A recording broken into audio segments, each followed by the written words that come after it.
Wala si Brother Virgilio. Let's Hello po. request. Hello, Doc. Sige po.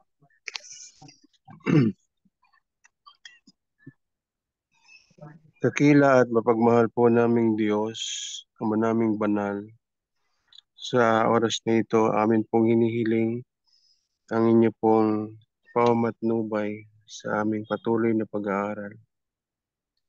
Gabayan niyo naman po ang aming tagapagturo at kami pong magka-classmate ay inyo pong tulungan maintindihan ang bawat pag-aaralan po namin. Tulungan niyo po na maging maganda ang aming internet connection. At higit po sa lahat, tulungan niyo pong may apply namin sa aming mga personal na paglilingkod sa inyo. Kasama-sama kami magpapagamit sa inyo ang lahat ng aming matututunan. Ito po ang aming hiling sa pangalan ni Jesus. Amen.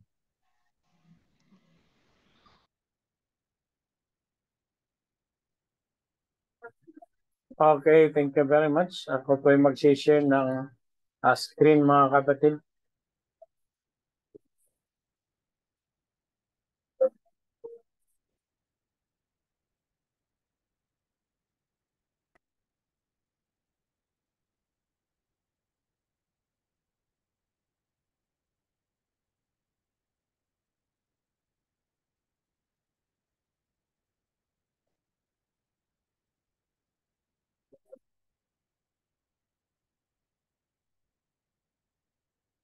Nakikita niyo po ang screen, mga kapatid? Puro. Kitang-kita daw. Kitang-kita daw. Kita po, Dok.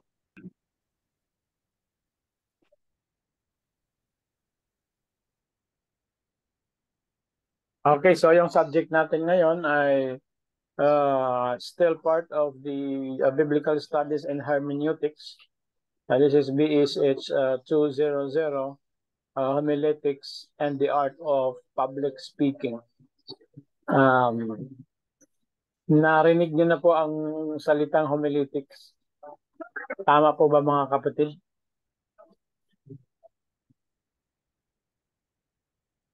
Opo, Dok. Opo. Okay. So, narinig niyo na rin ang salitang public speaking. At malamang marami na rin kayong naatinan ng mga seminars and lectures with regards to homiletics and with regards to public speaking. Unang-una, gusto kong i-check kung ano ang ating mga expectation sa subject na ito.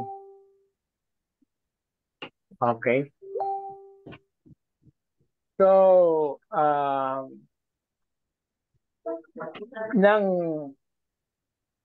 nakita nyo yung salitang homiletics and public speaking, ano po yung dumating sa inyong mga isip? What do you expect from this class? Okay. Tawag po tayo ng ilan dyan. Kung anong ina-expect natin sa klase nito.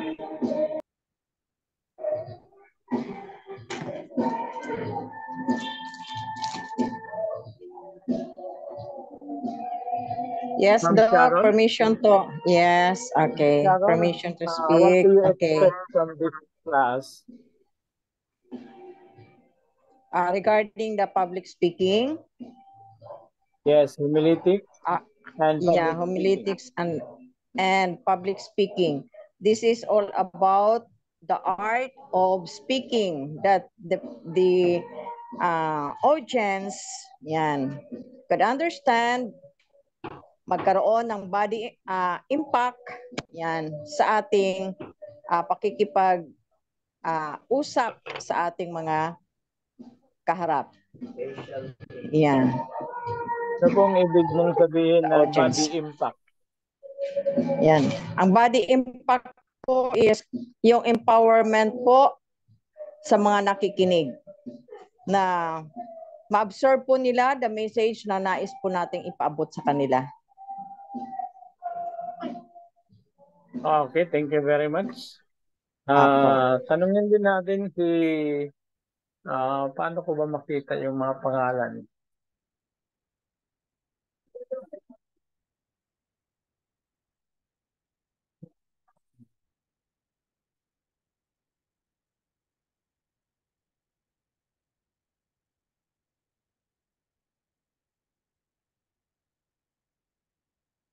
Ano bang i-click para makita yung mga pangalan?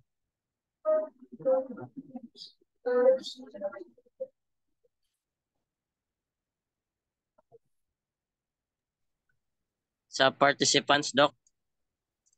Participants. Oh, I-click yung participants. I-click mo po. O pwede, pero puti kasi ang lumalabas eh. Kalaban ng mata ko yung puti. Ano mo sa setting mo, Doc? Yung sa black and white? Na pang may, night?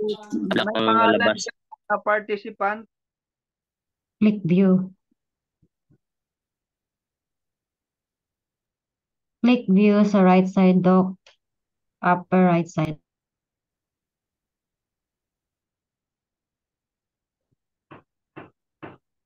Anyway, tingnan ko lang. Okay, mababasa ko. Okay, we have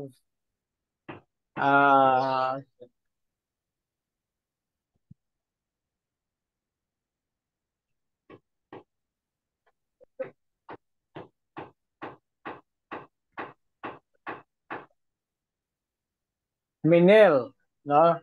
Sister Minel Bahoyo. Sister Minel. Okay. Doc, good evening.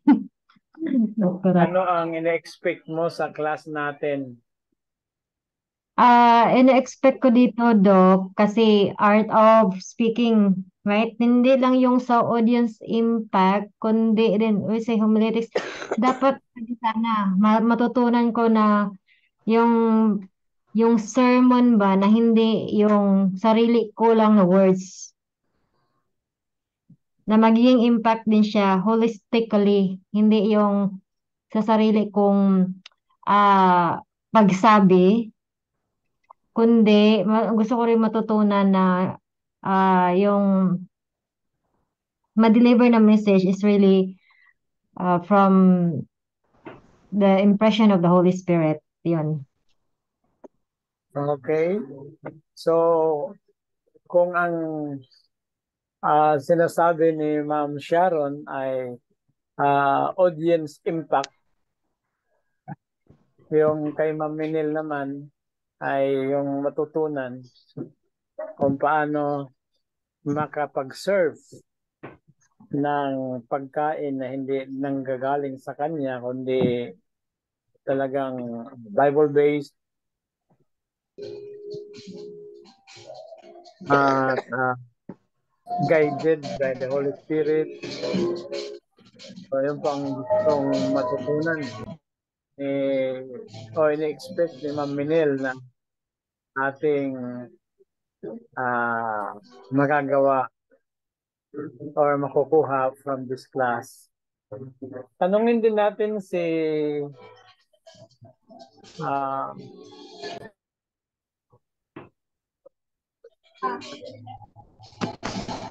Chican Dotinan, Unica. Yes po. Pwede po magdagdag. Ma'am Unica,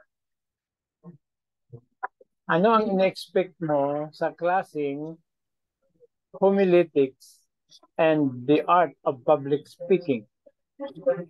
I am expecting po dito sa class na ito na magkakaroon po at matuturuan kami papaano yung magiging style ng aming pagiging public speaker.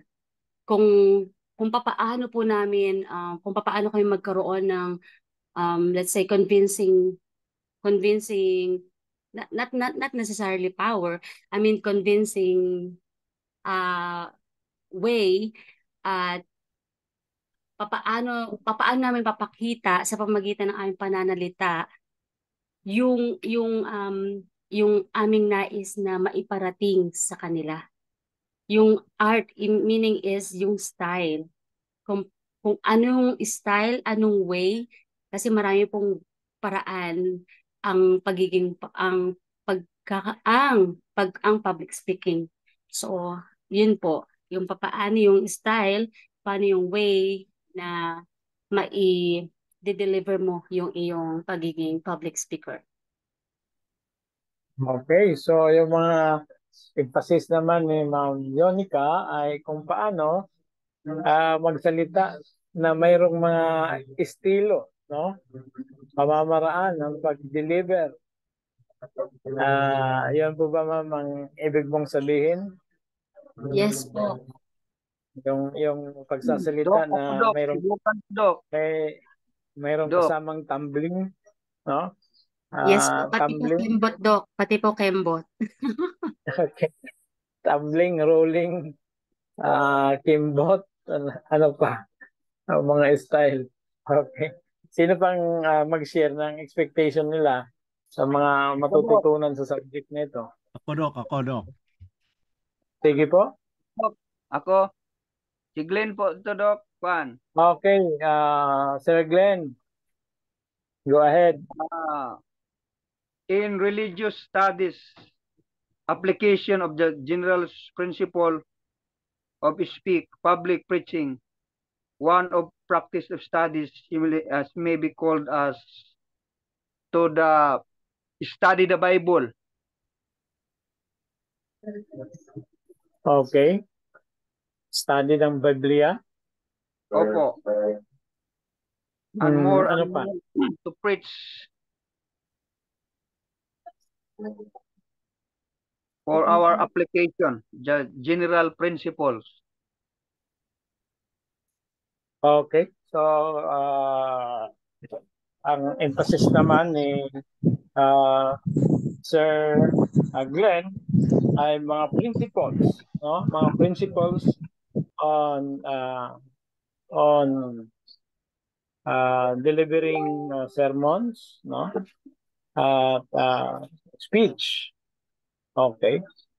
Now, for the next question,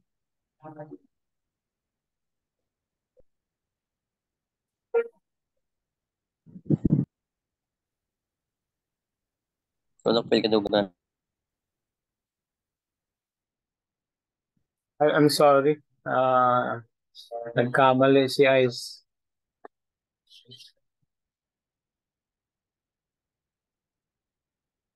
Okay.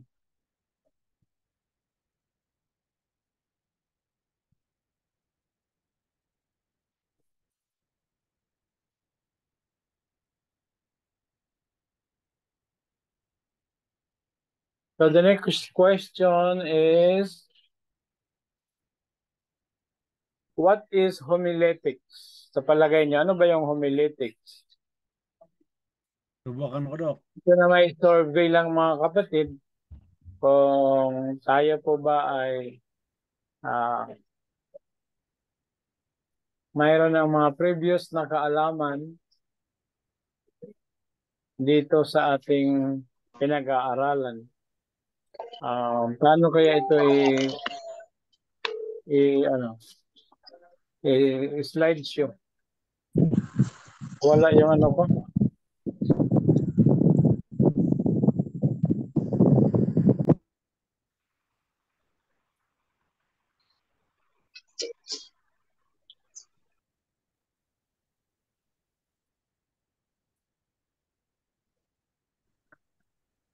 Doc, i-click ang F5.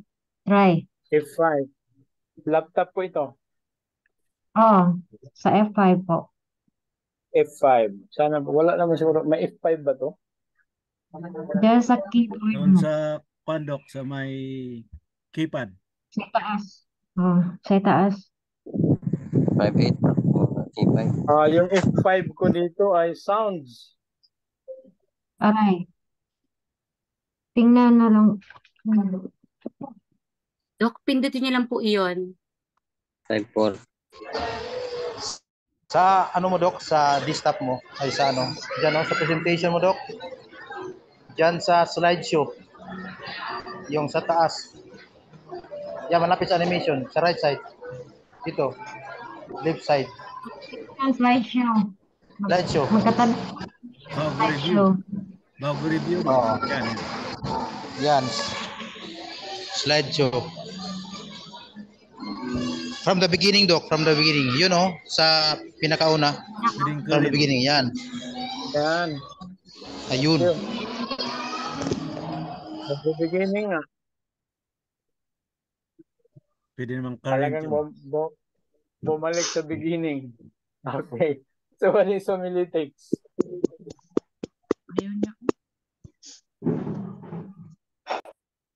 Previous knowledge about homiletics?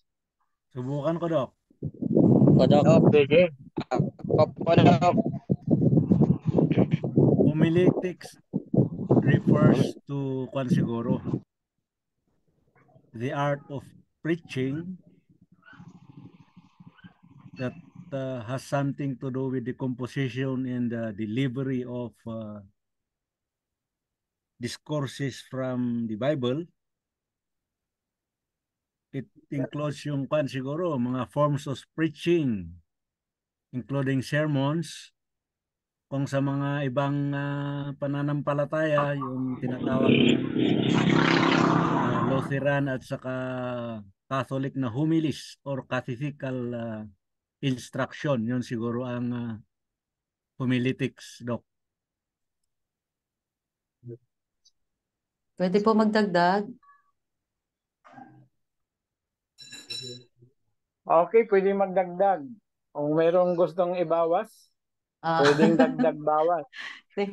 Parang sa akin po ay parang pinagsama yung dalawang words, homily and ethics. So parang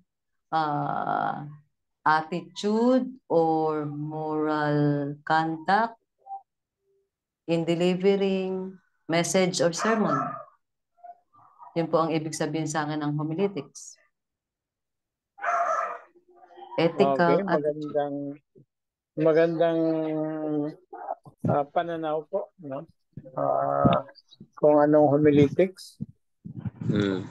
Sa akin, Pero ito Doc, mga kapatid, sige po.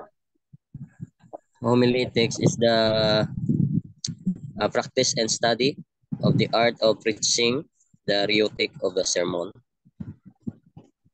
Okay, very good, no? Okay. So thank you very much. How does it differ with public speaking? Anong kaibahan ng homiletics at saka yung the art of public speaking? Permission to speak, sir. Okay. The Diyos, homiletic, based po siya sa words of God. Samantalang ang public speaking, anything about public or anything na topic na hindi naman related sa Bible o sa mga banal na bagay. Okay. So, ang ibig mong sabihin, pag sinabing homiletics, more on spiritual. Opo. Pag Moral sinabing and public spiritual. speaking, more on secular. Tama po ba yung ko? Pagkaintindi ng pagkaintindi? Opo, yun po ang pagkakaintindi ko. Pwede sa public speaking din yung mahaluan ng tawag ito, ng mga banal na bagay, pero parang in general na pakikipag-usap. Pero pag homiletics, in general, secular siya. Apo. Thank you. Homiletics, wala bang secular points?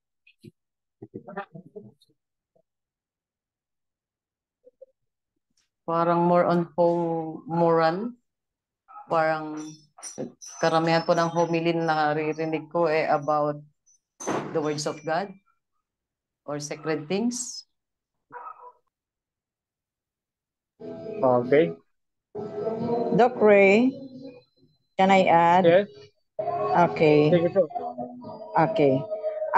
para sa akin kasi, Doc Ray, mga classmate, ang homiletics po kasi ito yung topic na ating inihanda at binasbasa ng Panginoon, may kabanalan na ating gagamitin upang i-reach out ang mga kaluluwa. At ito ay hindi ordinaryong mensahe dahil ito ay ating sinuko sa Panginoon.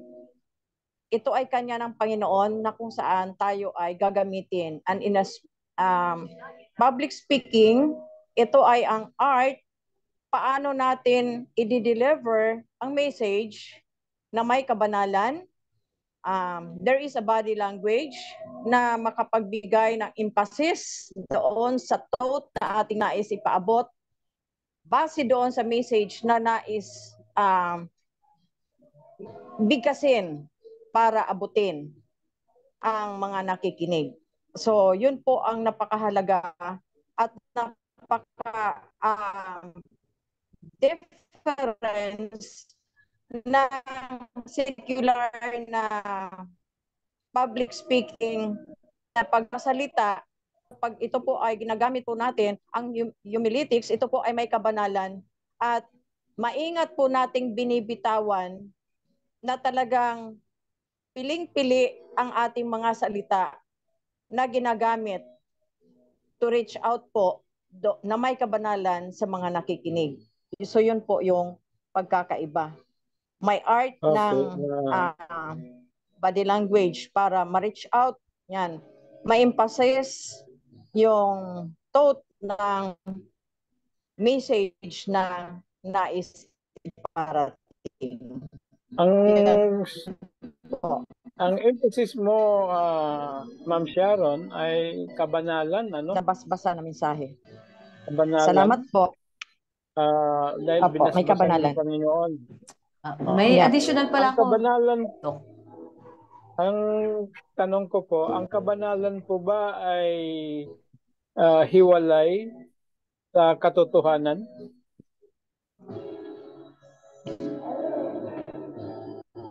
Ang katotohanan po ay banal na salita na ito po ay kanya ng Panginoon, na hindi po natin pwede pong dagdagan, hindi pwede nating bawasan.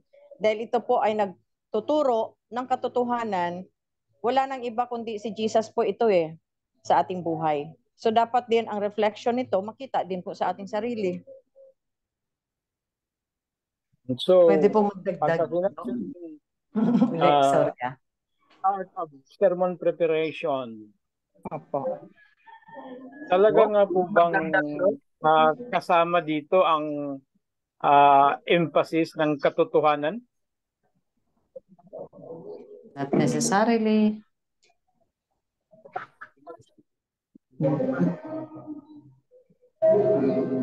Talaga nga bang emphasis dito ay katotohanan? Not necessarily. Opo, Doc. Yung katotohanan. Message of truth. Based Ang from the Iglesia ni Cristo po ba at ang dating daan ay meron din silang homiletics? Mayroon po. Sila ba'y nag-emphasize talaga ng katotohanan sa kanilang homiletics? Half truth. May partial na truth. Doc, pwede po bang parang ang homiletics parang alam mo yung specific o alam mo yung audience mo na halimbawa katulad ng mga nasa church or alam mo yung common goal ng mga tao nung kausap mo. Samantalang public speaking ay hindi mo alam. Kung ba Ikaw po mixture. ba'y nagtatanong o sumasagot? Parang additional lang po. Sorry. Parang additional po. Kaya po yung tanong ninyo na kailangan ba sa pagsasalita ay laging may katotohanan? Kasi katulad ng mga public candidates Kasi ng mga we're talking about yung ating discuss natin. Kasi we'll be talking about it, homiletics. At ito po ba, pag sinabing homiletics, sabi ni Ma'am Sharon, pagsasalita na may kabanalan. Sabi ko, ang kabanalan po ba ay hindi hiwalay sa katotohanan. So kung ang Iglesia ni Cristo may homiletics, ang dating daan ay mayroon ding homiletics, ibig bang sabihin na dahil sila may homiletics, nagsasabi na sila ng katotohanan? Hindi necessary siguro, Dok. May Hindi, partial Hindi. na katotohanan. May partial na katotohanan. Hindi whole. Hindi po ba pa, Dok? Sana all. Doc, pwede rin po Doc? mag-share. Okay, share po, share. Para po. mag-guide natin yung ating discussion sa Tayo po, ang homiletics. The Greek word homilia signifies conversation. Sabi niya, mutual talk. And so familiar discourse. The Latin word sermo, yung sermon from which we get sermon, has the same sense of conversation, talk, discussion. It is instruction to observe that early Christians did not at first apply to their public teaching. The name given to the oration of Demosthenes and Cicero, but called them talk familiar discourses, sabi po niya. Kaya nga po yung homiletics may be called a branch of rhetoric. Yan, di ba? Yung rhetoric or kindred art. Yan, kaya may kinalaman po nga po sa panalita talaga po ito. Those fundamental principles which are basis in human nature are of course the same in both cases. Kaya yun po ang homiletic daw po. Kumbaga ay may kinalaman po sa ating rhetoric at yung mga panalita, yung art of preaching. Yan po ang sinasabi po niya. Ano po? Kaya nga yung pong homiletic, sabi nga, tama nga, sermon, humilya, ay talagang ginagamit talaga ho natin po yan sa ating pong pag-preach. Humili, yan. Ibig sabihin niya, preaching is properly very different from secular discourse. Sabi po niya. Yun po, Doc, ang ibig sabihin po ng homiletics. Kumbaga ay yung tinatawag na ika nga ay rhetoric or kindred art. Fundamental principles. Yan. Ng ating basic in human nature. Yun po siya. Yung homiletics. Doc, ako Doc. Dagdagan ko Doc. Rhetoric. Okay, meron pong nakataas ng paa. Yung nakataas ng paa. Nakataas ng kamay pala. Si Ma'am Monica. Ma'am Monica, mayroon kang gustong sabihin? Yes po. To make it, para hindi masyadong maging maano po yung tungkol po sa homiletics at public speaking. Para sa akin, Doc, yung public speaking po kasi ay maraming different types. Which is the homiletics is preparing for a sermon. Just in a sermon. Itong public speaking po ay marami siyang different types. So pwedeng sermon, pwedeng impromptu na salita, pwedeng motivation, mga ganyan, Doc. Yun lamang po yung nakita ko dito. Yung may nakita ka pala. Doc, sa akin, Doc. Doc, sa akin. Sige, thank you very much, Ma'am Yonica. So sa emphasis ni Ma'am Yonica, ang homiletics is basically sermon preparation. Okay. Correct. Ang public speaking naman ay speech preparation, no?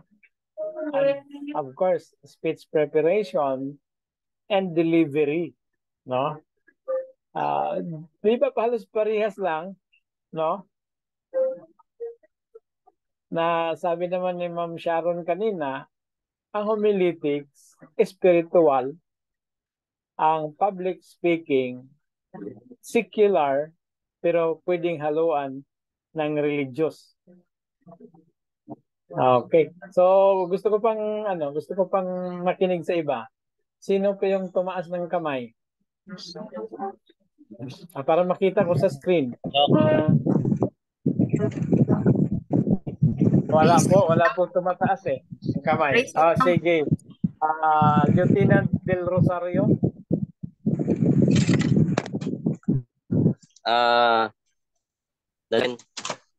the public speaking. A sermon is a speech made by a priest or pastor. Therefore, a sermon is a public speech, but a public speech is not a sermon. A sermon is a specific speech and delivered in a specific place, and the purpose is part of the religious ceremony. So yun po ang aking nakikita, Doc, nga regarding sa public speaking. Okay, so in short, homiletics, no, about sermon preparation, no.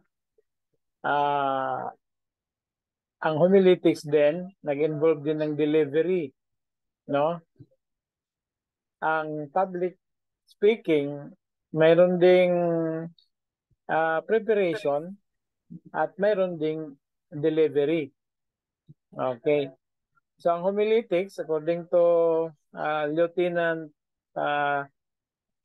Del Rosario, ay public speaking din. Homiletics is still public speaking. Pero ang public speaking ay hindi homiletics. So ibang ano lang, no? Ibang expressions lang. Parang katulad pa rin ng sinabi ni Sister Sharon, no? Ang homiletics, spiritual, ang public speaking ay hindi spiritual. Pero pwedeng haluan ng, sabi niya, Bible text. Okay, last na lang, no? Sino pang merong gustong i-share? Yung iba naman, no? Ibang ano naman. Si Second Lieutenant Kodok. Glenn. Sige po, Sir Glenn. What is homiletics? Ang sa akin is homiletics. Home means bahay, na lahat ng principle ng Panginoon based from the Bible. Bible is Bible alone. Homiletics, yung public speaking, parang nagtakbo ka ng councilor, city mayor, yung iba hindi totoo. Pero yung homiletics, totoo talaga based from the Bible, and then principle of the Bible. Yun lang, Doc. Okay, thank you very much. No, wala na sigurong iba. Let's go to the next point of our expectations check.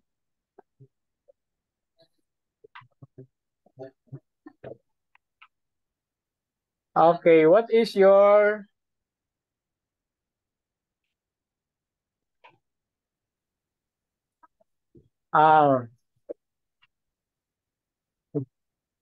mali na naman ito, no? Sandali, ha?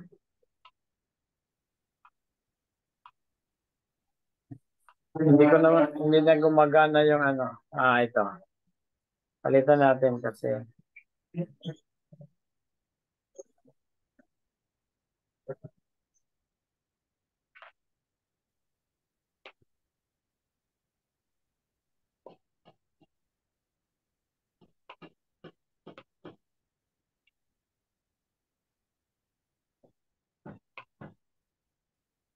Okay, what is your mali to.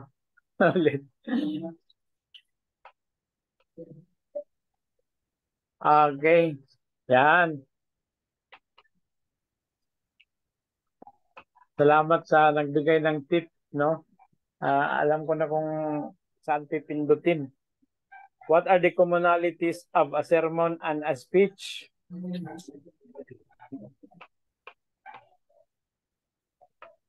Pag sinabing sermon, yung ginagawa natin through the exercise of homiletics. Pag sinabing speech, yung ginagawa natin for the purpose of public speaking.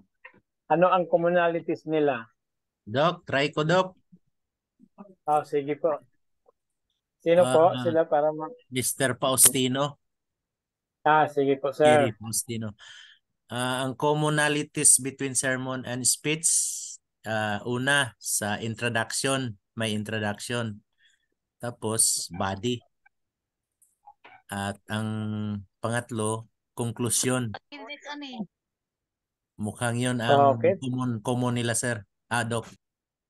Okay, so thank you very much. So, talagang nga pong knowledgeable na tayo when it comes to sermon preparation and speech preparation, no? So, para sa mga nakalimot, yun po ang tatlong commonalities nila, no? Yung tinatawag na introduction, body, and conclusion. Okay. Pero meron akong gustong itanong, anybody, kung sino ang gustong sumagot, volunteer lang po. Ano po ang una na ginagawa pag ikaw ay gumagawa ng sermon and speech? Kasi po, Ako po, Doc. Mag-pray. sino po sila? Si Glenn, mag-pray po. Pray, okay. So, tama, no? Yung usual, no? Yung prayer, more on religious. Pero we're talking about commonalities ba? Kahit hindi yung mga religious na mga tao, no? Oo. Na gumagawa ng speech, hindi naman sila nag-pray. Hindi naman sila nag-pray eh. Kasi yung iba hindi naman naniniwala sa Diyos, no? Pero meron silang commonalities. Kung ano ang pinakauna na gagawin po when it comes to this, sa tatlo na lang pag-usapan natin yung tatlo, no? Introduction, body, conclusion. Yung tatlo na yan, alin po doon ang pinakaunang ginagawa? Introduction, Doc. Introduction. Apo. Yun ang una. Ang sunod? The body. Pero, dapat po alam niya kung ano yung topic niya. Sunod, Conclusion. Conclusion. Okay. So, meron nagsabi kung alamin muna yung topic. Hindi po natin pinag-usapan yung topic eh. Yung tatlo lang na meron silang commonalities. No, ano ang nauuna doon? No, kahit anong topic, nandyan pa rin yung tatlo. Pero ano ang unang ginagawa?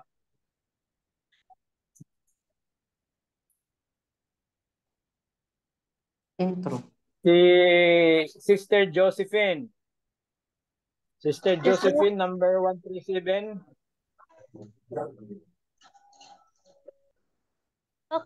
Yes, Doc. Hello po. Tayo lang po, Sister Josephine. Ano ang una na ginagawa talaga? Yung introduction, yung body, o yung conclusion?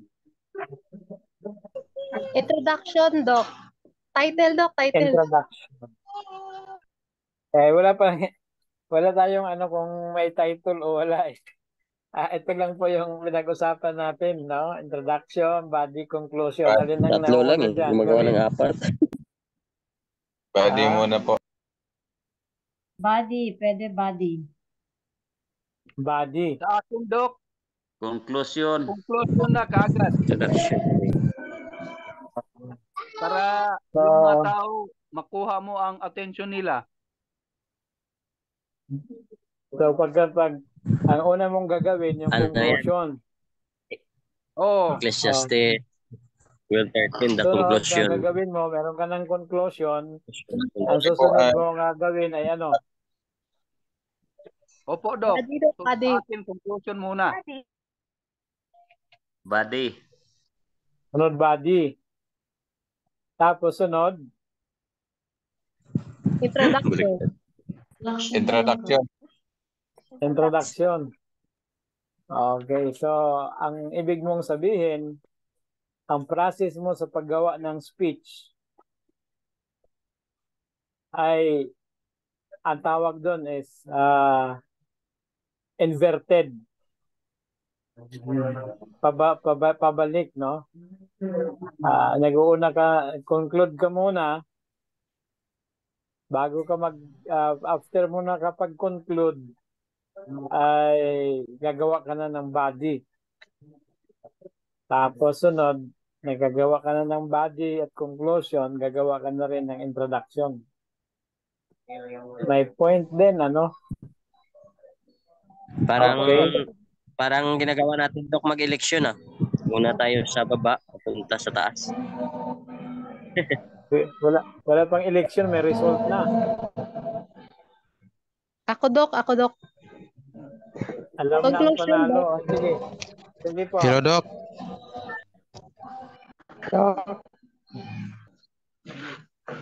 Yes, Doc. Permission to speak. Sige po. Go ahead po. Kami po ba? Ha? Ako po? Opo. Okay. Salamat sa pagkakataon. Hindi ko naman nakikita pero naririnig ko. Okay. Thank you, Doc. Okay. So, para po tayo mag-identify na lang po kung sino para kasi hindi ko naman nakikita eh. Chaplain Sharon po ito. Okay, sige ma'am. Sharon, go ahead. Okay po. Para sa akin po is hindi tayo makarating doon sa conclusion kung hindi muna po natin alamin kung ano po yung ano natin, ang team. Kasi doon po sa team natin, doon tayo makakakuha ng title. At the same time, yun din po ang magagamit natin para sa introduction. Yan. At sa kabuuhan po noon, doon din makukuha natin ang body para magkaroon tayo ng general conclusion. Kaya para sa akin po, napakalaking bagay po ang team na maunawaan po natin ano po ba yung ating dapat na message. Yan. Sa ano po ba yung dapat nating ipaabot. So yun po ang dapat natin makuha para makabuo po tayo ng mabuting sermon, ng magandang sermon. The Holy Spirit. Ang pinakauna, ma'am, alamin po natin ano po yung team. Opo. Kasi pasok po yung team na yon. Opo, doon sa ating preparation para magkaroon tayo ng introduction. At yun, opo. Okay, so Hello, Doc. You are thinking outside the box. Hello, no? Doc. Permission to... Okay. So, dito po tayo sa tatlo lang, no? Okay. Hello, Doc. Conclusion. Sa tatlo lang na introduction, body, conclusion. Last na po, si Lieutenant Chavez. Okay. Salamat, Doc. Generally, ang una talaga is the body, dahil pag may body ka na, mabuo na yon, tapos saka mo i-introhan, tapos i-conclude mo what is in your content of the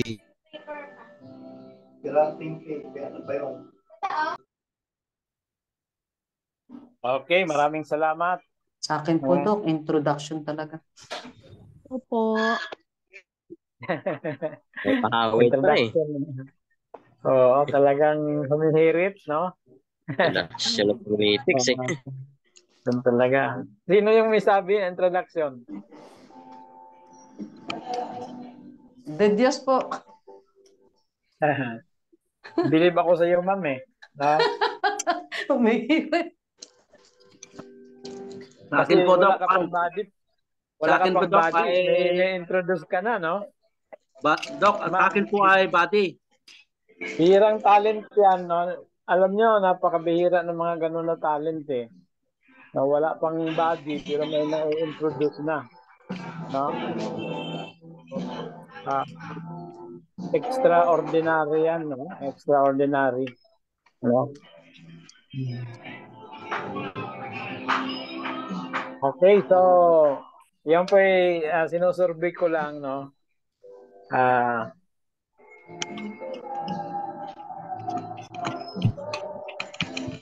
Okay. Now, what is the next question? And this is probably the last question. No?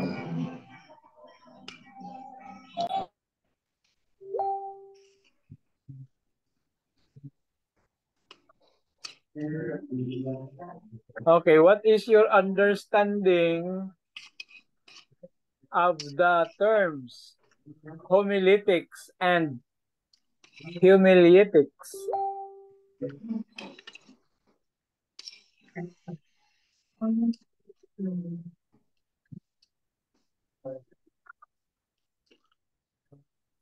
What is your understanding of the words homiletics? Nabigyan nyo na.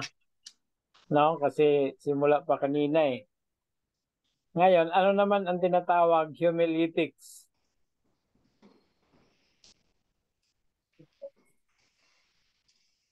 Huwag nyo nang i-research sa Google eh. Wala yan sa Google eh. Doc, yung humiliatics parang corrupt word of humiliation yan eh.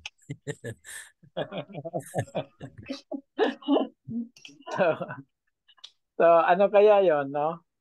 Bakit gustong i-connect ng yung professor sa homiletics ang humiliatic? Yung mga karamihan kasi pag hindi nakapag-aral ng homiletics, yung mga sermon nila pang ano sa mga member, hinahanap yung mga mali. Instead of building up, tearing down the members, the brethren. Ibig mo sabihin, ano,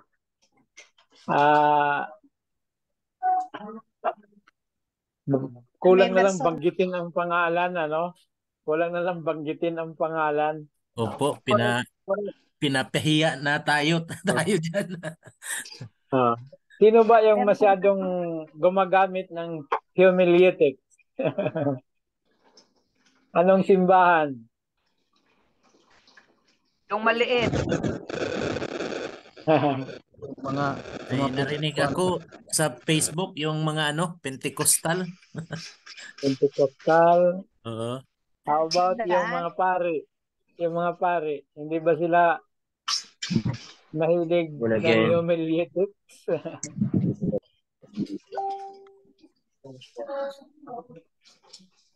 Sabi pa ng isang pari doon sa amin, talagang pag nagsisirmon, tinuturo talaga yung tao eh. No? So, matindi. No? Talagang ano eh, humiliation ang approach. No? Meron ba yan sa atin? Meron, Doc. Meron. Meron ba? Meron.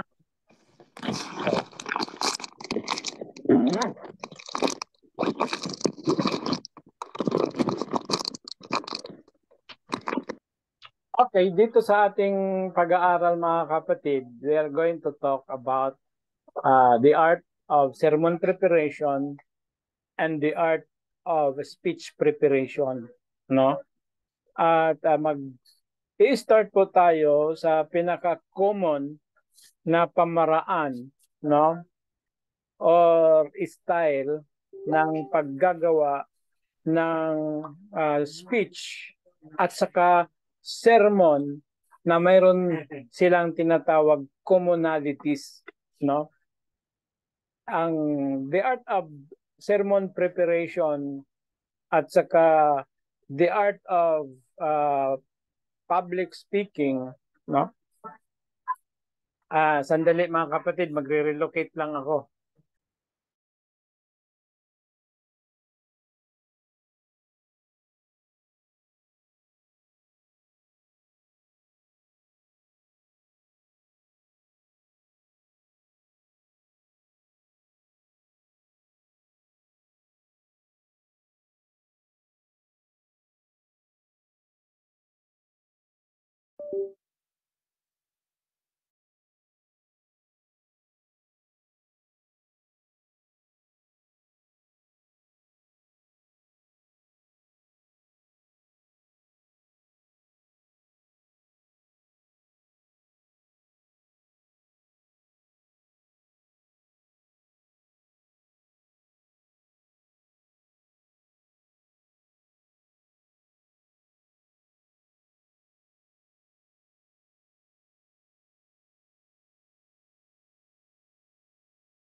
Hello po. Wala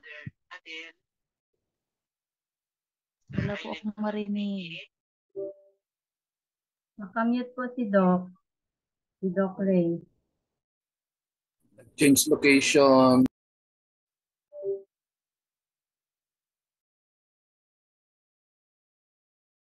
Lang natin.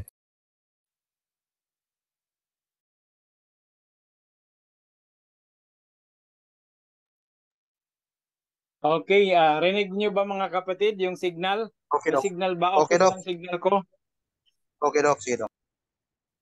Okay, nag-relocate ako kasi mayroong nangyayaring demolition ngayon rito.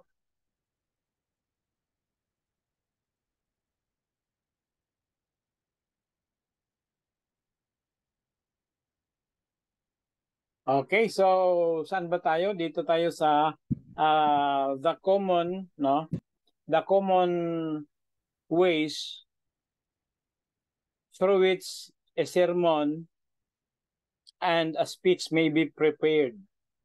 Kaya po ang subject natin mga kapatid is homiletics and the art of public speaking. Dahil po ang gagamitin natin na style, maraming paraan ang paggawa ng sermon. Mayroong textual, mayroong expository, at kung ano-ano pa, no? We have mayroong exegetical, mayroon din topical. So, ganun din sa mga kapatid, no? Of course, wala namang exegetical, wala namang textual sa public speaking. Pero dahil ang subject natin ay hindi lang about homiletics, which is the art of sermon preparation. Ang subject natin ay hindi lang art of sermon preparation, it is also the art of speech preparation or the art of public speaking. So we will talk on the common ways through which a sermon and a speech are prepared. So dito po ang ating pinaka main technique, no, na pag-aaralan na ang public speaking at ang homiletics ay mayroong commonalities, bukod doon sa sinasabing tatlong common elements, which is introduction, body, and conclusion, ang gagawin natin is the so-called need-based. Ulitin ko po, need-based preparation of a sermon and a speech. Katulad ng sinabi ni Ma'am Hionica, maraming mga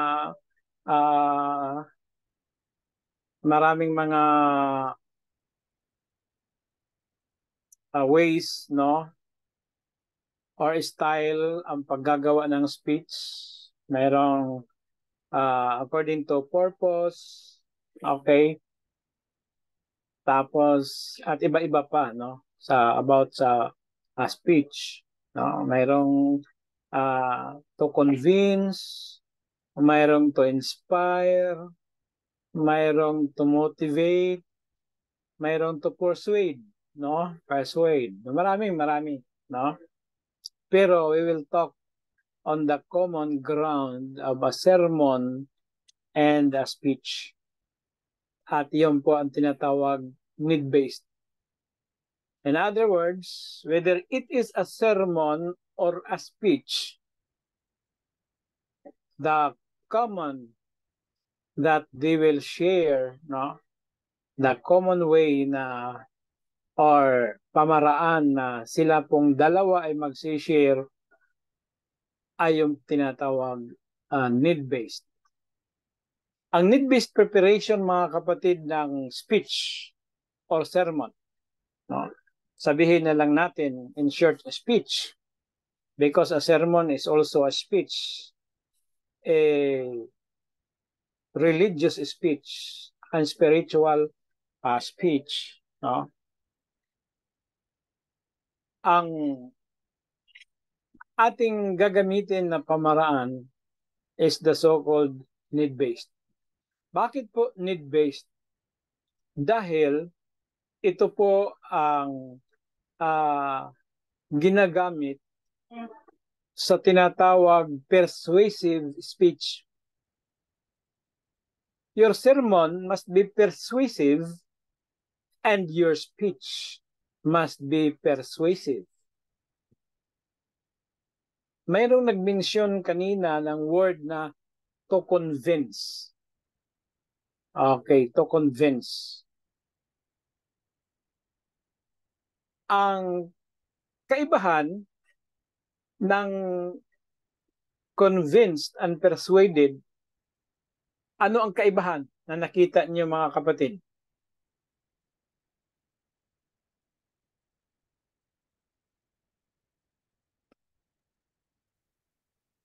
Mayroong kaibahan ang tinatawag convinced at saka persuaded.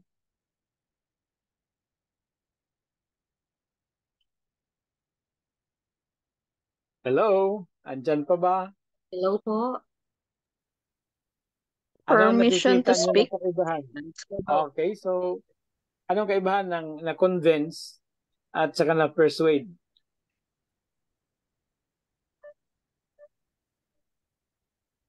Pwede po sumagot. Pwede naman. For me lang, pag yung convince, by sarili mo, ikaw na by yourself, pero pag yung persuade, parang na-influence ka ng tao na yun para ka maniwala. Yung convince, ikaw mismo ang nakapag-decide sa sarili mo. Yung persuade, na-influence ka ng tao na yun. Yun lang po. Sa akin, Doc,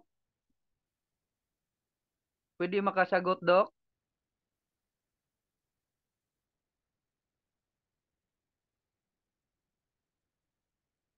Hello, Doc? Mute si Doc. Doc? Nakamute siya. Nakamute. Ay, sorry. Nakamute pala ako. Okay. Doc, So, akin, Doc. sandali ko, Yung- sino yung nagsalita previously? Si Ma'am Sherlyn po. Okay, so si Ma'am Sherlyn ang convinced personal, no? Ang persuade mayroong ibang tao na nakapag-persuade sa iyo. Magandang point din, ano? So ang tanong kasi doon, hindi ka pa pwedeng ma-convince ng isang tao.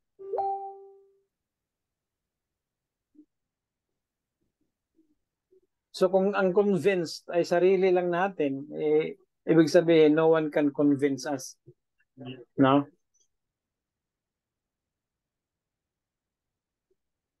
Okay, we can convince maniniwala po ba kayo mga kapatid that we can convince ourselves and we can also be convinced by others? Yes, Doc. Po. Yes po. Okay, pwede rin po ba na we can be persuaded by our own self-thoughts? Or we can also be persuaded by others' thoughts? Pwede rin po. So kung pwede yung dalawa, anong kaibahan ng dalawa na convinced and persuaded? Doc, ako Doc, permission to speak, Doc. Okay, so I think it's First Lieutenant Chavez. Yes, Doc. Yes, Doc. Identified by voice, no? Parang pinapakinggan ko na lang yung voice eh. Sige po. Okay, Doc. Sa akin, Doc, pag sabi ng persuaded is parang nadala ka lang pag speak ka, nadala ka lang sa kung ano yung emotion mo. But yung conveyed ay ibig sabihin na preach ka, parang sinaisip mo talaga, tapos na converted ka what is your message. So yan ang nakita ko, Doc, na what is persuasion when we speak, when we deliver a sermon, at tapos yung conveyed talaga. So, yes. Hello, Doc. Okay. So, sa kay Glenn po, Doc. Pastor Chavez, pag kumbinsido ka, talagang totoo. Pag na-persuade ka, parang nadala ka lang sa nakuha ka sa tingin.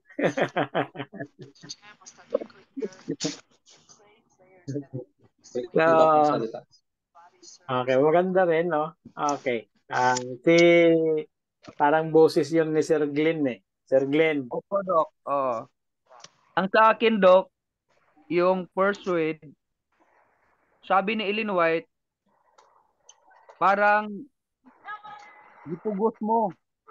Napugos ba? Napugos. Persuade. Yung convince, na-convince mo talaga sila sa words ng Panginoon. Parang pareho lang sila, Doc. Okay. So, sabi pa ng isang estudyante, the difference is the same. Tama yun, Doc. The difference is the same. The difference is the same. Okay. Thank you, Doc. Okay. I would like you to analyze statements, no? Ganito po yung statements. Ang sabi ni Felix, hindi Felix Manalo, kundi Governor Felix. Sa speech ni San Pablo, ang response ni Governor Felix, thou almost persuaded me. No? Thou almost persuaded me. Ang translation na ginamit ng King James Version is persuadest. Okay. Wala, hindi po sila gumamit ng word na thou almost convinced me. No? Okay. So that's a case to cite. Another case na gusto kong i-cite sa mga aklat, mga kapatid, or sa mga workshops. Wala pa po kasi akong nabasa, no? Na term na convincing speaking sa mga title ng aklat, no? Convincing speaking. Ang nababasa ko halos sa iba't ibang mga aklat is persuasive speaking. Persuasive speaking. Sabi pa na iba, persuasive speaking. Bakit po kaya when it comes to speaking, ang word na ginagamit na kino-coin, no? Ang tawag dito, that is coined, or paano ba Tagalogin yan, no? Ang salitang ikinakapit, no? Sa word na speaking ay persuasion. Another case na gusto kong i-analyze natin, yung sinasabing a man convinced against his will is of the same opinion still. Narinig niyo na ba yan, mga kapatid? No, a man convinced against his will is of the same opinion still.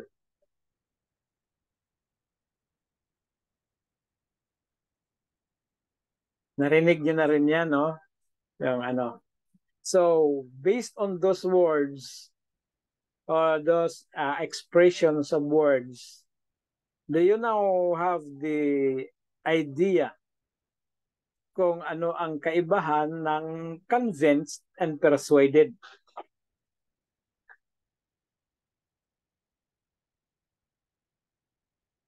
Based on the evidence of expression or words usage of words.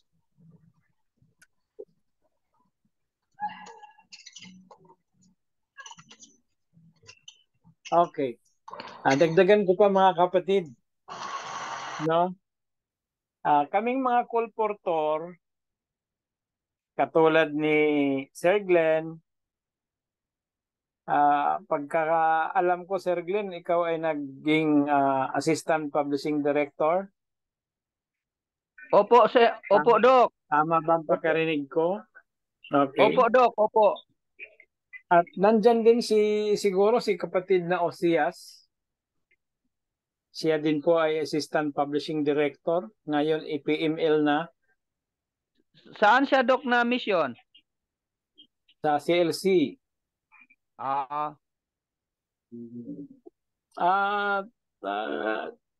Narinig ko rin parang si Dr. Terry ay nakapag-serve yata din ng Assistant Publishing Director.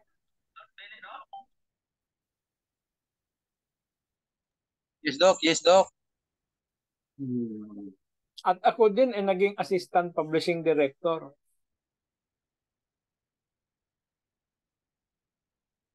Okay. So sa aming mga kolportor, kasi sabi, once a kolportor, always a kolportor. Totoo yan, Doc. Sabi ng iba, kolporture. Okay. So ako lang naman ay sumusunod lang doon sa pronunciation ng aking teacher. Para mag-score. Na ang kanyang recommended pronunciation ay colporteur. Colporteur. Tinatawag para mag-tour. Tinatawag para mag-tour. Colport. Now, sa aking unang salang sa professional salesmanship seminar under Pastor Faigao, Howard Faigao. Ang sabi ni Pastor Howard, salesmanship, kaya hindi ko talaga nakakalimutan eh. Salesmanship is the ability of one. Salesmanship is the ability to persuade someone to buy your product or idea. Yes. According to his or her need. So, ulitin ko mga kapatid, no? Salesmanship is the ability of someone to persuade a prospect to buy your product according to his or her need. Doc. Doon ko na pagtanto mga kapatid, no, naisip ko na mayroong pinaka-common ground ang tinatawag na sermon at saka sa speech. Ayon po ang tinatawag the presence of persuasion.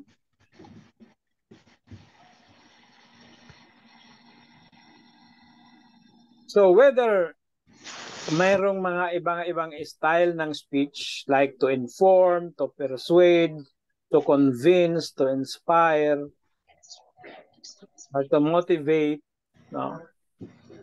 Pero ang pinaka-common doon is to persuade. In other words, pag sinabing to persuade, there is that presence of yung tinatawag natin mga kapatid na willful, no? Willful action on a certain proposal, no? Willful action on a certain proposal. Meaning to say, mayroon kang i-present, mayroon kang i-propose, at yung prinopusan mo, no, ay mayroon siyang tinatawag sa Bisaya is kinabubuton, no? Kinabubuton. Paano ba yan itagalog? Sa English, willful, no? Willful acceptance of the proposal. Meaning to say, Kusa, Doc. Kusa. Kusang loob. Meaning to, okay, kusang loob, no?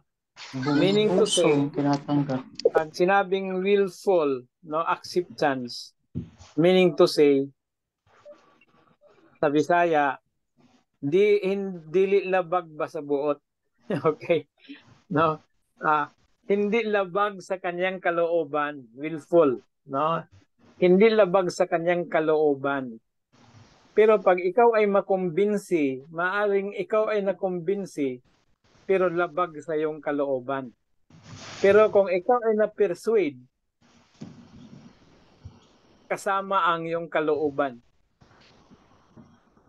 there is that full acceptance of the proposal. Now, sermon at saka sa speech, yun po ang pinaka-common ground Kaya po yung ating pag-aaral is homiletics and the art of public speaking. Okay. Because we will be talking on the common ground, and that is willful persuasion of accepting a proposal. Pag sinabing willful persuasion of accepting a proposal, ang ibig sabihin niyan mga kapatid is, the other word for that is you buy into the idea. You buy into the idea. Kaya ang word na buy, hindi lang po yan involve pera. No? Kasi ang salitang buy, di ba may expression tayo, I buy into that. Meaning to say, you are persuaded.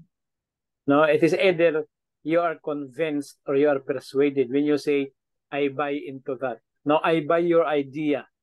No? Ibig sabihin yan, hindi na binayaran mo, kundi nakumbinsi ka. But persuasion is more than being convinced. Kundi there is the presence of the will, willful acceptance of the proposal. So when we speak of proposal, mga kapatid, it ranges from a mere salesmanship or pagbibinta, which is the professional salesmanship. Kasi meron namang salesmanship na hindi professional eh. Yung tinatawag na begging, no? Begging salesmanship. Pag sinabing begging, nagmamakaawa ka para bumili ng product, no? Ang tawag doon is begging salesmanship. Oo. Yung sasabihin mo, sir, bili ka na ng aking product. At least makatulong ka naman na mabilhan ko ng gatas ang aking anak. So, yan naman ay begging. Mayroon din isang kolportor. Ang style naman niya ay dahil maganda siya, no? Maganda na kolportor talaga, no? Parang artista eh. Ang style niya is flirting salesmanship. No? Mag-akit, Doc. May akiting style. Okay. Hindi naman inaakit. Medyo lang ba? Kanang mayroong ang tawag ba sa Bisaya ay magpaangga ba? No? Angga, oh. Paangga. Hindi naman akit talaga kasi kulportor eh. No? Sige na sir. Sige na sir. Order na sir. Ganyan ano. Okay. So, yan. Ang tao ay nakaka-order talaga eh. No? Hindi dahil na-persuaded siya, na-convince lang siya dahil, yun na nga eh, dahil sa mga style. No? Sa bagong term, Pero, ano po, pa-cute. Okay, tama yan, Pa-cute-cute. Pag maganda eh. No? Sa lalaki yung prospect, ay talagang nakakabili din eh. Kahit walang planong bumili eh, kasi dahil nagpapa-cute-cute eh. No? So, pero hindi yan pwede mga kapatid. Pag nag-deliver ka ng sermon na magpa-cute-cute ka para lang makumbinsi yung audience. Okay. Pwede yan siguro magpa-cute sa secular. No? Okay, so yan po. So again, the basic ingredient ng ating gagawin dito mga kapatid is persuasion. So, yun po ang pinaka basic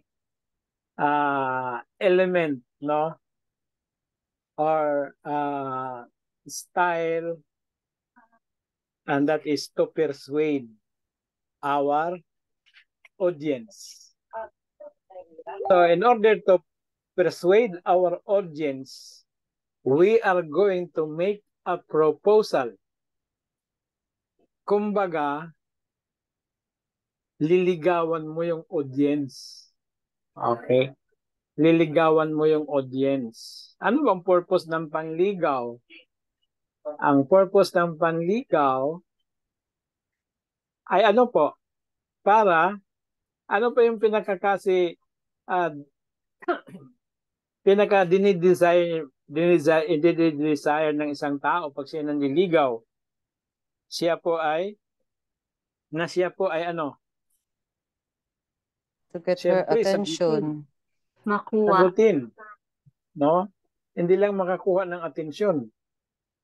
Ang pinakadulo talaga is Mapa-oo. makuha yung oo. Yan. Sino yon? Sino yung nagsabi? Okay. Brother Billy. Makuha talaga yung signal. meron tinatawag sila dyan sa Tagalog yung ano ba yon, yung oo na yan. May term sila sa oo na yan eh, no? Masungkit. Matamis na Ang oo. matamis na oo. Ayan, yan ang matamis, makuha yung matamis na oo, no? Yun talaga. Okay, so sa persuasion mga kapatid, dapat ang dinidesire natin talaga doon is the yes response. No, yes response. So, makikita mo na ang pag-deliver ng isang sermon ay parang isang sales pitch, no? Sales pitch. Or just the word pitch, no? Ang word na pitch, P-I-T-C-H, ang ibig sabihin niyan, sales talk. No?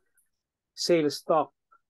Pag sinabing pitch or sales talk, ang purpose mo ay kumuha siya ng iyong product. So, katulad ng sinabi ko kanina, it is a professional. It should be professional, meaning to say, persuaded siya at kumuha siya ng product hindi dahil nakyutan siya sa iyo, no? Dahil gumawa ka muna ng acrobatics, no? Kumbaga sa ano pa, yung mga nagbibenta ng mga mga gamot-gamot sa mga tabo, gumawa ka ng magic, no? Nagpalabas ka ng sawa.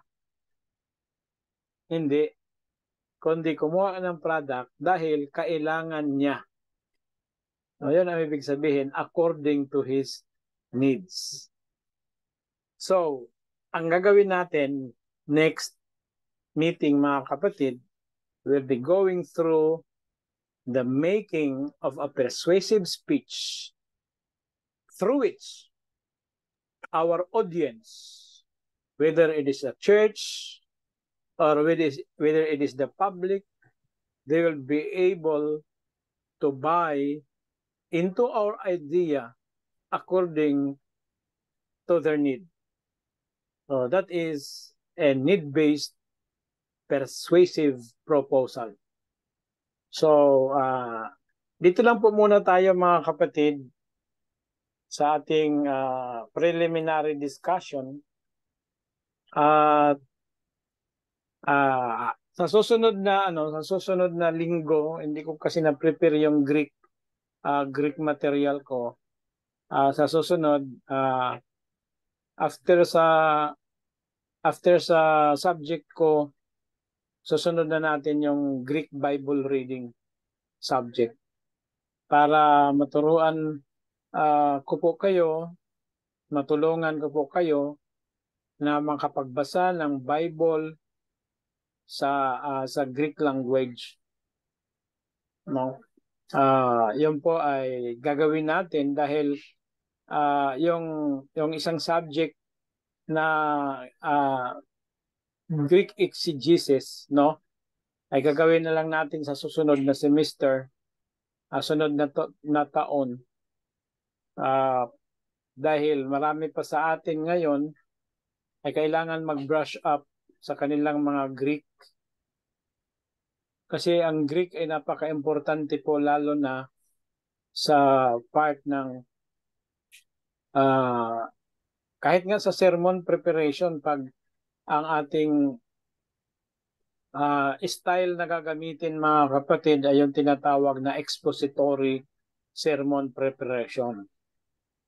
Pero at this point in time, no, dahil ang subject natin is homiletics and the art of public speaking, we will dwell on the common ground between homiletics and public speaking, and that is the persuasive proposal, so that your audience would be able to buy into your idea according to his perceived need.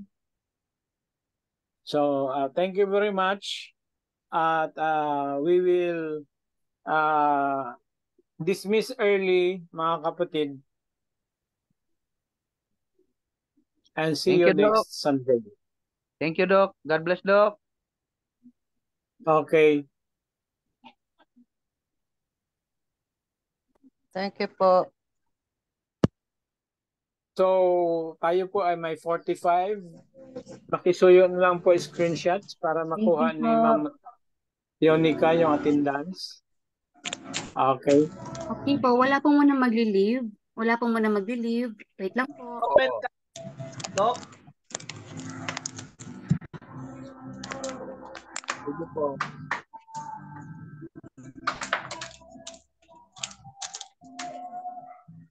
Hello, Mami Sharon. Hello. Tapos na po. Wala po muna mag-leave, mga kapatid. Wait lang po.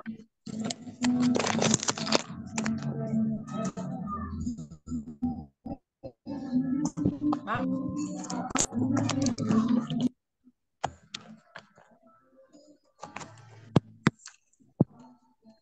Hello, Ma'am Joanne.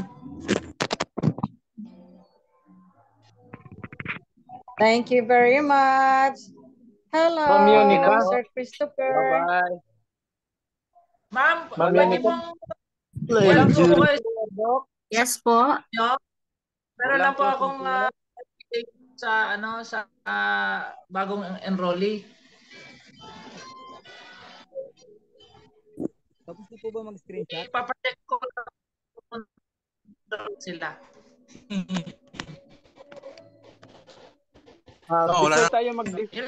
Before tayo mag-dismiss, mga kapatid, no? I would like again to encourage everyone, no? To invite more. Next week, next Sunday will be the last, no? Anyway, pwede pa na silang pahabulin hanggang next Sunday kasi po meron tayong PPV, no? Dito po sa ating BSDIB or BDIB or DSDIB, no? So walang problema yan, mga kapatid, pero hanggang next Sunday na lang, kasi pag sumubra pa tayo sa next Sunday, baka mahirapan na silang humabol kahit meron pa silang PPV, no? So gawin natin ang linggong ito as an active week for if you do not like the word recruit, invite na lang, no? Okay, you can do a Terry and you can do a Sharon, no? Kasi ito yung mga icons natin sa pag-i-invite, no? Kumbaga sa LIMS chaplaincy, si Dr. Terry at saka Ma'am Sharon, sila po yung mga icons when it comes to recruitment, no? Ang purpose lang naman natin, mga kapatid, na tayo po ang manguna at hindi po tayo yung nahuhuli. Kasi as I said yesterday, evangelical po yung nangunguna eh, no? Hindi na okay lang naman din siguro na kasi Christian naman sila. Pero parang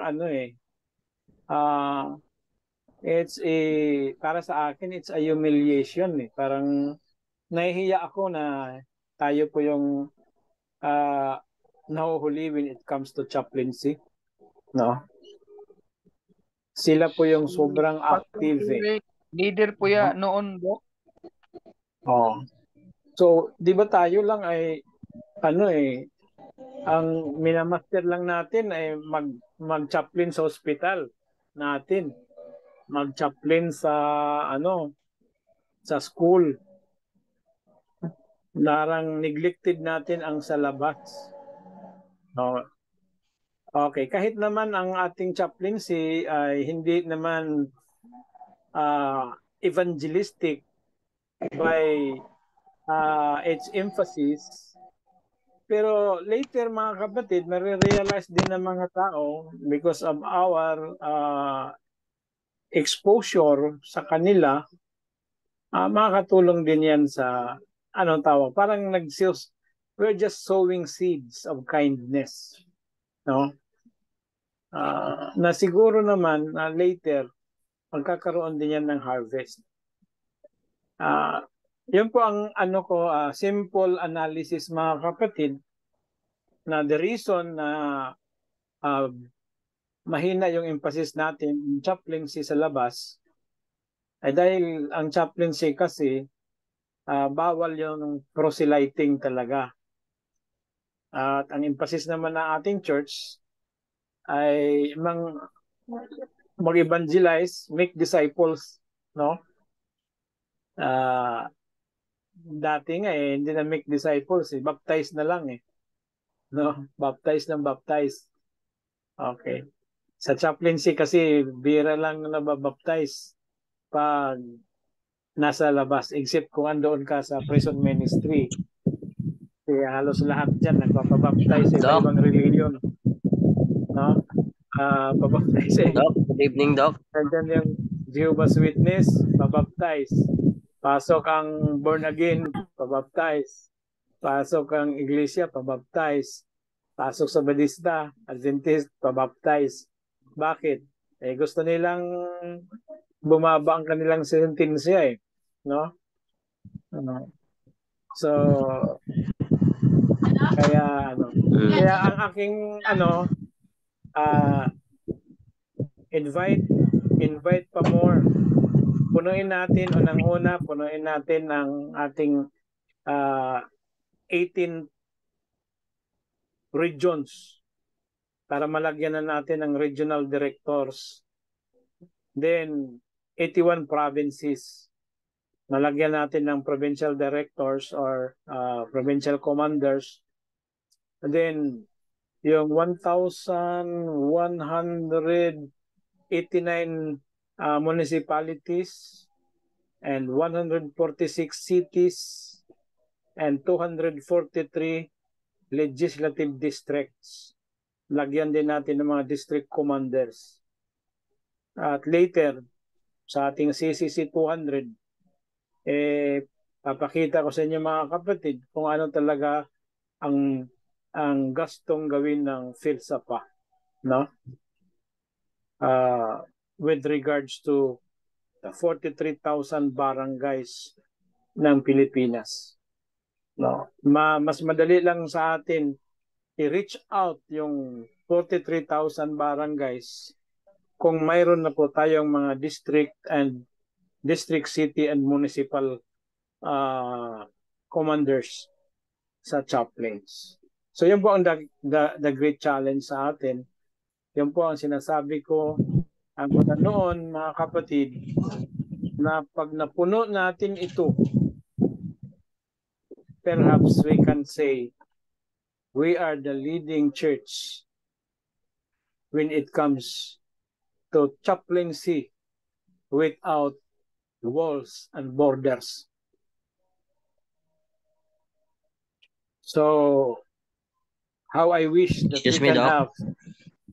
have 10 Sharons and 10 Terrys para mas Okay. lalo pa talagang bumilis ang ating pag-expand, mga kapatid. Doc Ray. Amen. Doc. Lieutenant Reggie. Doc, excuse Lieutenant, me, Doc. May tanong po ako. Opo. Doc, excuse me, Doc. Yung regarding, Doc, sa ating ordination. Excuse me, Doc. Yung regarding sa ating ordination, Doc, ano po ba yung benefits o yung yung maggawa natin bilang mga ordained? Ordained chaplains? Yes Job po. description, Guru. As ordained. Yung ating ordination, mga pwede pa ba kapatid, tayo example,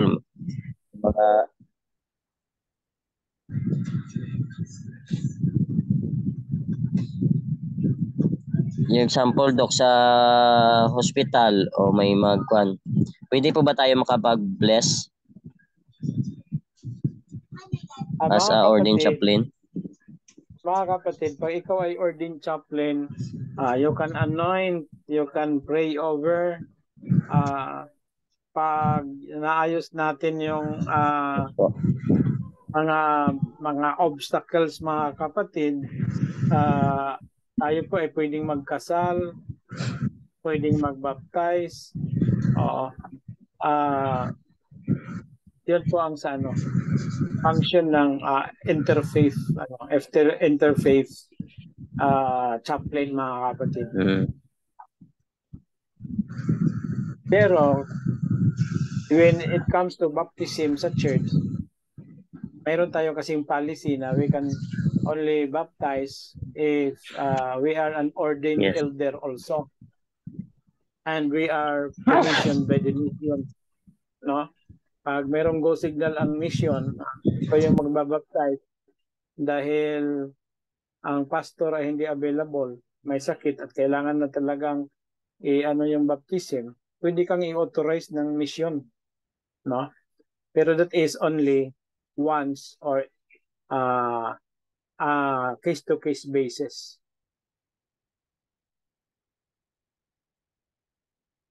Ang balakin sa atin, mga kapatid, iba yung natin iba yung ating platform of policy kumpara sa evangelical. Sa evangelical, mayroon ka lang church na hinahandle, pakita mo lang yung evidence na ikaw yung church pastor sa church na yan, pwede ka nang magkasal, pwede ka nang mag-baptize. Kakasal na lang kasi baptize, automatic naman yan. Kasal. Pero sa atin, hindi pwede. Sa atin, hindi tayo pwede kasi iyon na nga, dahil tayo ay under sa Seventh-day Adventist Church talaga tayo. Hindi ka pwedeng magkasal unless you are an authorized church pastor, no? Kasi sa civil registrar, kailangan ay meron kang authority na nanggagaling sa church mo para ikaw ay makapagkasal. Yun lang ang natin, no? Yun lang ang ating tinatawag na kaibahan, no? Huwag na lang natin tawagin na disadvantage sa pagiging Adventist na chaplain, no? Kasi pangit naman din pag sabihin natin yun ang disadvantage, Okay. Pero parang ganun na rin no? Na sa iba pwede silang magkasal Ordained chaplain pwedeng magkasal, tayo hindi. Is because meron tayong policy na sinusundan, no? Pero pag anoint, mga kapatid, pwede anoint, pray over, At least ang ordination natin mga kapatid ay it is a confirmation na tayo ay tinatanggap din natin ang tinatawag na calling sa isang special na ministry, which is the chaplaincy. Regarding about child dedication, Doc. Wala nang problema, pwede naman mag-dedicate ang chaplain. Pero pag ipinagbawal ng mission mo, huwag mo nang pilitin.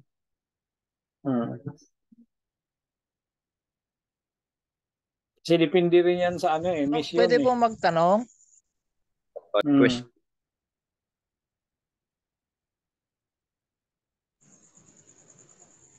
Hello po, Doc. Pwede po magtanong? Pwede naman po. Ay, thank you, Doc. Doc, i-kung ko lang po, kasi doon po sa mga nakatapos na po ng CC100, bali meron na nakatanggap na po ng certification. Kaya lang, siyempre hindi pa po na-ordinahan dahil hindi pa po graduate ng BSDIB. Pwede na po kaya silang i-exercise o i-practice po yung pagiging chaplain. For instance po, kasi po meron pong katulad ko po, may may jail ministry, and gusto ko po sanang kumbaga i-practice na yung pagiging chaplain. Pwede na po kaya yun, Doc? Hingi na lang ako ng letter of authority, and then regarding po dun sa uniform, pwede na kayang kumbaga makuha din yung type B uniform para po may uniform if in case po na pwede. Yun lang po, Doc, clarification lang. Wala naman problema yung yung pag-exercise ng chaplaincy, mga kapatid. Ginagawa pa ni Ma'am Leia ang inyong certificate of authority dahil nga po 2 weeks po siyang sobrang napaka-intensive ng training at 1 linggo po na nagkaroon sila ng National Championship Games. No? So, ngayon po, this week siguro, or yes, Sunday pa man lang pala, no? Ay matapos na yung magawa na niya yung certificate of authority, at yan naman po ay ipapadala sa inyo digital po, mga kapatid, i-print nyo na lang, no? So pwede na po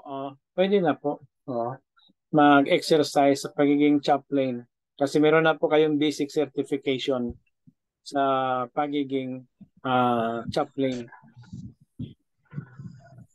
So pwede na po Doc. Thank you po, Doc. Opo. With regards to the uniform, regarding sa Doc, sample. Sandali lang, no, Karenji. With regards to the uniform, si Ma'am Manilin po ang nakakaalam kung ilan na po ang nagbayad, no? Kasi hindi po tayo pwedeng magpagawa below 30 yata or below 50. Kailangan mag-gather po talaga yung 50 kasi po mahal po ang computerization, mga kapatid. Doon po tayo talaga sa computerization, yun ang pinakamahal. Pag natapos na po lahat yun, yung tinatawag na reproduction ay di na masyadong mahal, no? Kasi ang ating badge, kasi wala pa tayong badge, di ba? Pag magkakaroon lang tayo ng badge pag na-ordain tayo. Okay? So ang pinaka-badge natin yung nandoon sa t-shirt natin na nakalagay chaplain officer, tapos may badge. Ang badge po ay hindi po siya transfer, talagang embroidered siya. Then ang ating school patch po siya, tapos yung ating mga names na nga with the ranks. So yung ating sombrero or cap ay naka-embroidered din at saka naka-embroidered din yung ating pangalan doon sa cup. So, lahat po mga kapatid is full embroidery. Kaya yun po ang mahal. Pinoprogram kasi yun eh. Pero pag naka-program na, sa sunod, ay wala na, okay na.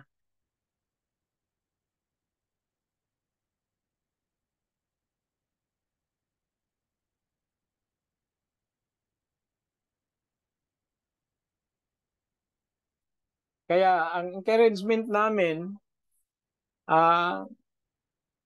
parang ayaw kong sabihin, pero sabihin ko na lang. Magbayad po tayo mga kapatid na para magawa na yung mga t-shirt. Kasi ang iba nagbayad na ano naman yung nagbayad na tapos hindi pa nagagawa dahil yung iba hindi pa nagbayad. May order pero hindi pa nagbayad. 1,200 po ating complete type B.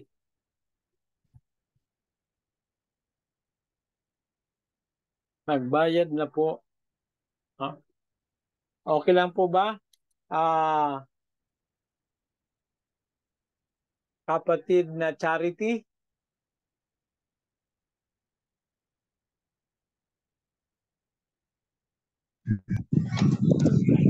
Doc? Oh. Kahit next week mga kapatid, padala kayo ng 1,200. Oo. Pag umabot ng 50. Next week, mayroon na tayo kaagad eh. No? Uniform.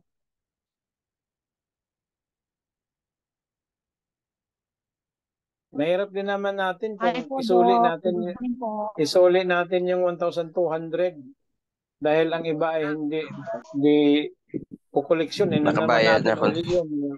Isuli natin. No? So, yung mga hindi pa nakapagbayad ng type B, magbayad na lang po kayo kasi maganda kaya pag yung ministry nyo ay nakapag-ano kayo, naka-uniform talaga.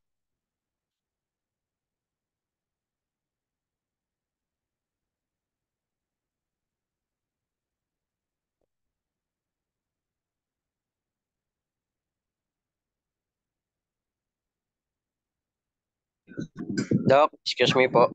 Example po, Doc. Punta po sa mga sa police station.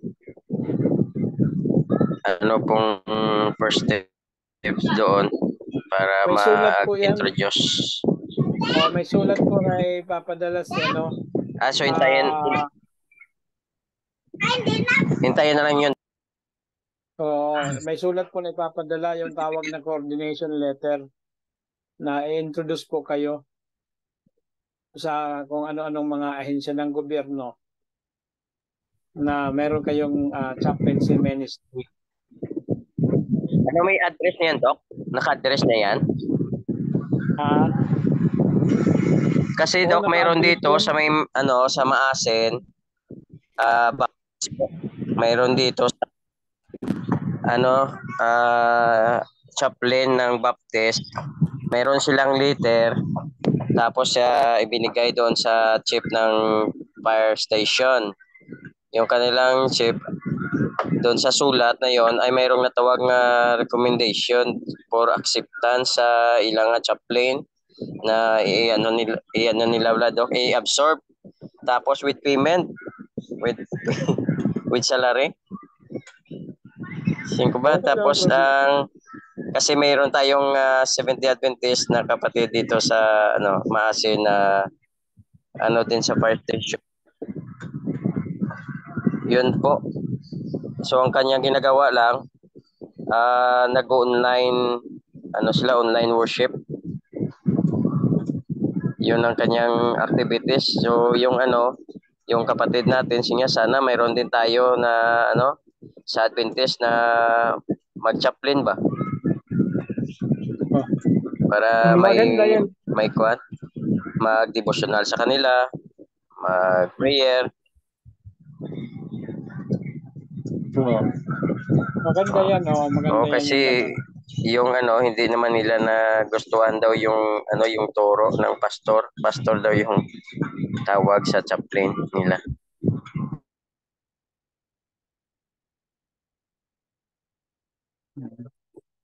Depende yan sa mga institution, mga kapatid, no? Pag mayroon silang ganun program, maganda din yun. So mayroon din ba tayong ano yan? Pwede na ma-request? Opo, oo. Pwede tayong magbigay niyan. Si Ma'am Na automatic ba Leah yan kapag hindi magbibigay. nila tanggap, mare-report sila doon sa taas? Wala pong ganun, no? Wala pong ganun, no, na kasi sila naman po mayroong ang tinatawag na hindi natin sila mapipilit, mga kapatid, eh. Kahit pa nga doon sa mga sa letter ng na mayroong word na enjoined. Sabi pa ng lawyer na nag-discuss sa amin noon ay nasa pa rin ang kung tatanggapin nila o hindi. Kasi may nagreklamo na isang evangelical, bakit daw yung iba ay tinanggap, yung sila hindi. So, kaya tinanong, hindi na lang ako sumagot. Sabi ko, baka nakita kang nagsaside sa politics.